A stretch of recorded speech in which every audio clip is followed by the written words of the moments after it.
Welcome back to Primetime News. In news overseas, one of the top leaders of a cartel and U.S. designated terrorist organization was killed in a U.S. military strike. Details from the CNN. U.S. forces killed a notorious Venezuelan cartel leader in a strike earlier this week, seen here in a video posted on social media by U.S. President Donald Trump.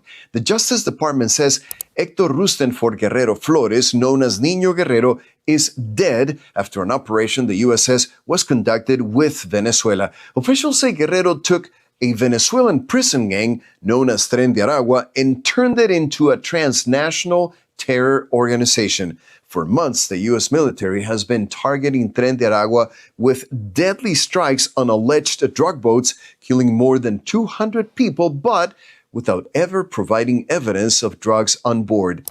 Niño Guerrero had been accused by the Justice Department of directing and facilitating acts of terrorism within the United States. And the Primetime News package continues with sports after the break.